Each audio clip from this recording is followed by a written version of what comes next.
Este video es presentado por el Sistema Ciencia Garza Educativa de la Universidad Autónoma del Estado de Hidalgo. Para mayor información, visítanos en www.uaeh.edu.mx. Gracias por aprender. Buenos días, jóvenes. Mi nombre es Guillermo Castañeda Ortiz. Vamos a trabajar con la materia de programación orientada a objetos y el tema de hoy va a ser definición de programación orientada a objetos, lo que es la clase, lo que es el objeto, el concepto de instanciación, el de atributo, el de método y el de mensaje. Es lo que vamos a estar viendo, que son los conceptos básicos que engloban toda la programación orientada a objetos. La bibliografía que vamos a requerir es Deitel, es uno de los libros base, maneja los conceptos de la programación orientada a objetos, y bueno, los otros 4 también los pueden encontrar en la biblioteca. La manera en que evaluaremos la clase será mediante un cuestionario de opción múltiple y una pequeña tarea de investigación y ejemplificación de los conceptos. Bueno, primeramente, ¿qué es la programación orientada a objetos? Es un paradigma de programación en que todo es descrito mediante el concepto de comunicación entre objetos. Hay otros paradigmas previos a este. Estos le dan sustento, no significa que ya no se utilicen. Se utilizan y son la base, son el sustento para que los conceptos de la programación orientada a objeto tengan sentido. En el primer concepto es el concepto de clase. Una clase es la definición de los atributos, que serían los datos, y de los métodos, que en este caso sería el comportamiento de un tipo de objeto concreto. En el lado derecho, por ejemplo, se habla de un objeto, el objeto auto. ¿Qué atributos tiene? Bueno, pues de pronto decimos, pues motor, rueda y asientos. Es lo que describe un auto. Ahora, los métodos son la serie de acciones de las que es capaz. Por ejemplo, arranca, frena, dobla, quiere decir girar. Los métodos son las capacidades que tiene un objeto para actuar. Regularmente nosotros estamos acostumbrados a decir que un ser vivo tiene capacidad de actuar. Sin embargo, los objetos inanimados también son capaces de actuar. Por ejemplo, podríamos comentar una bicicleta. ¿Cuál es su actuar? Bueno, a lo mejor avanzar, detenerse, girar a la derecha, girar a la izquierda. A lo mejor porque todavía lo vemos. Hay objetos incluso que nosotros no existen más bien en la vida real.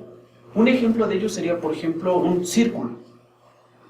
Nosotros lo concebimos, sin embargo, no es algo que la naturaleza veamos. Vemos figuras que coinciden con el concepto que hemos aprendido en la escuela. Pero enfocado al concepto de clase, un círculo tiene como atributo, por ejemplo, el radio, y tiene como método devolver o calcular el área de este círculo. Esta parte es la que a veces causa un poquito de confusión. ¿Cómo es que un objeto inanimado es capaz de tener comportamientos? La palabra comportamiento realmente se refiere a las capacidades que tiene un objeto, no tanto a la palabra como la comprendemos con respecto a los seres vivos que se comportan. Un gatito a lo mejor tiene comportamiento como maullar, como brincar, como comer, pero los objetos inanimados también son capaces de tener comportamiento.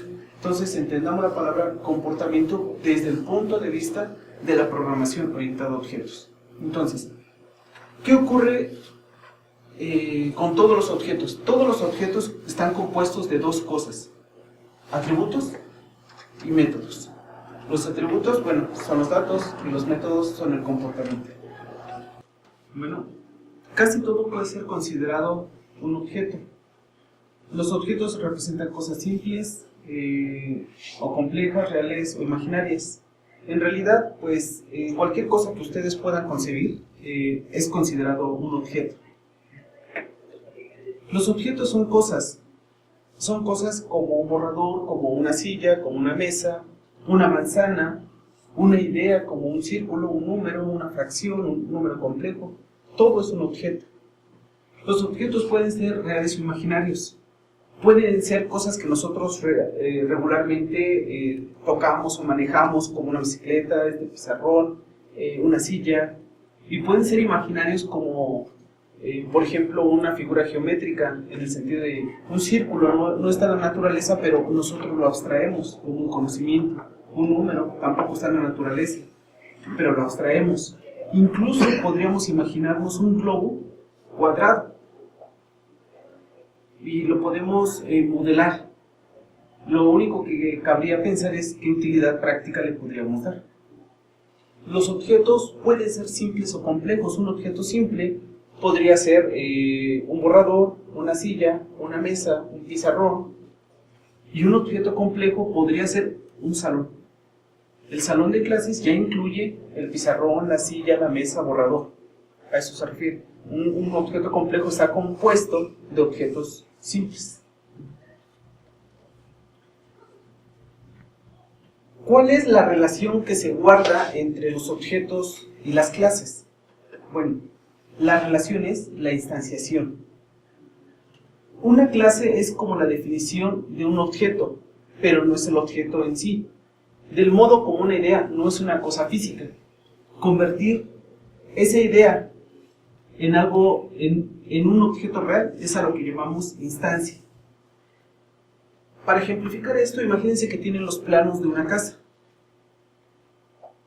No tenemos la casa, pero a partir de esos planos puedo obtener una casa, o dos casas, o tres casas, todas iguales a partir de esos planos. Los planos son lo que en este caso serían las clases. Y las casas ya creadas son los objetos. Son casi lo mismo. Más bien, los planos son las representaciones de las casas.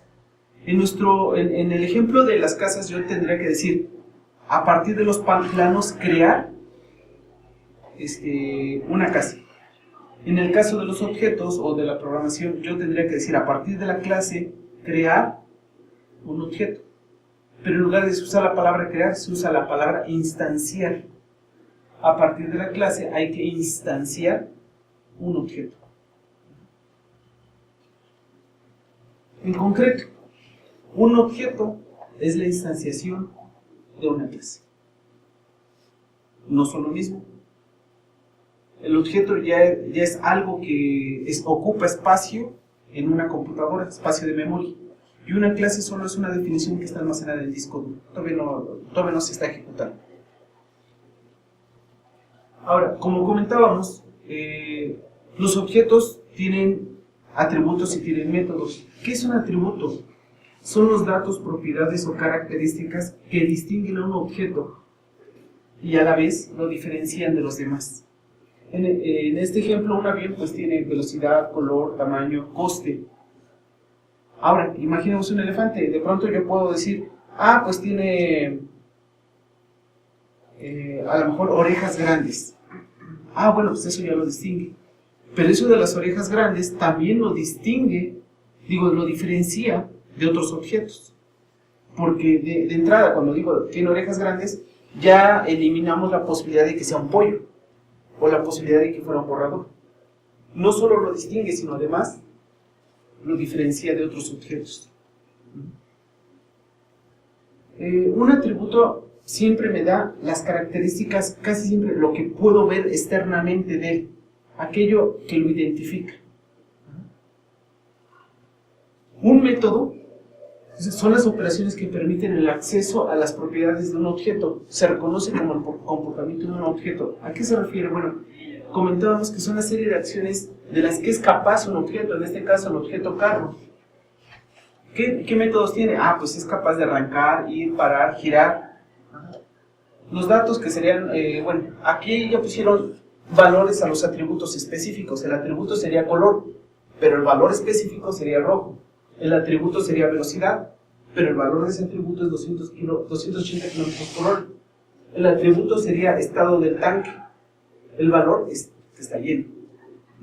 Entonces, las acciones de las que es capaz un objeto es lo que se conoce como el método. Otra forma en que se conocen los métodos son como el comportamiento del objeto. El conjunto de todos los métodos es el comportamiento que tiene el objeto. Entonces, todos los objetos tienen atributos y métodos. Algo importante, los métodos tienen por objeto permitir el acceso a los atributos. Es mediante los métodos que yo puedo acceder a los atributos que regularmente son privados, para que estén protegidos. Ahora, el concepto de mensaje. Este concepto es lo que termina de cerrar el círculo de la definición de la programación orientada a objetos. Comentábamos al inicio que la programación orientada a objetos concibe las aplicaciones como un conjunto de objetos interactuando entre ellos mediante mensajes. Pero, ¿qué es un mensaje? Se entiende por mensaje la invocación de un método perteneciente a un objeto. Los objetos se comunican mediante mensajes. Yo puedo tener el objeto A, el objeto B. Desde el objeto A puedo invocar el método, por ejemplo, carro.arrancar. En el momento que yo invoco el método arrancar del objeto carro, en ese momento yo le estoy mandando un mensaje. Y él me tendrá que responder de alguna forma. Esa es la manera en que se comunican los objetos, mediante mensajes. Aquí puedo ver solamente dos objetos, pero en general las aplicaciones pueden estar compuestas de muchos objetos, todos comunicándose unos con otros mediante mensajes. ¿Preguntas? ¿Quedó todo claro? Entonces, recuerden, la programación orientada a objetos es un paradigma de programación que nos permite entender las aplicaciones como un conjunto de objetos interactuando mediante mensajes. Los objetos están compuestos de atributos y métodos. Los atributos son las características de los objetos. Los métodos son las capacidades que tiene un objeto, es decir, el comportamiento del que es capaz. Y la relación que hay entre objeto y clase es que a partir de una clase yo puedo instanciar un objeto, es decir, crear. Bueno, jóvenes, les agradezco y eso es todo.